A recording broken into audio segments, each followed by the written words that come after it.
மதுராந்தகம் வடக்கு ஒன்றிய பகுதியில் அதிமுக சார்பில் தண்ணீர் பந்தல் திறக்கும் நிகழ்ச்சி. முன்னாள் அமைச்சர் வளர்மதி பங்கேற்பு. செங்கல்பட்டு மாவட்டம் மதுராந்தகம் வடக்கு ஒன்றியத்துக்கு உட்பட்ட பழமத்தூர், மாமண்டூர், வடபாதி இப்பகுதியில் பேருந்து நிலையம் அருகாமையில் அதிமுக சார்பில் தண்ணீர் பந்தல் திறக்கும் நிகழ்ச்சி மதுராந்தகம் வடக்கு ஒன்றிய கழக செயலாளர் வையாவூர் வி.ஜி. குமரன் ஏற்பாட்டில் நடைபெற்றது. இந்த நிகழ்ச்சியில் சிறப்பு அழைப்பாளராக முன்னாள் அமைச்சர் வளர்மதி, செங்கல்பட்டு கிழக்கு மாவட்ட கழக செயலாளர் திருக்கடுக்குன்றம் எஸ். ஆறுமுகம், மதுராந்தகம் சட்டமன்ற உறுப்பினர் மரகதம் குமரவேல், அதிமுக நாடாளுமன்ற வேட்பாளர் பெரும்பாக்கம் ராஜசேகர் இவர்கள் கலந்து கொண்டு தண்ணீர் பந்தலை திறந்து வைத்து பொதுமக்களுக்கு இளநீர், வெள்ளரிக்காய், நீர், மோர், பழச்சாறுகள், நுங்கு, குளிர்பானங்கள் பொதுமக்களுக்கு வழங்கினார்.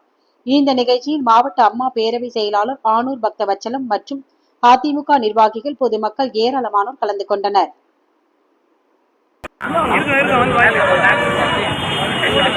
வாங்க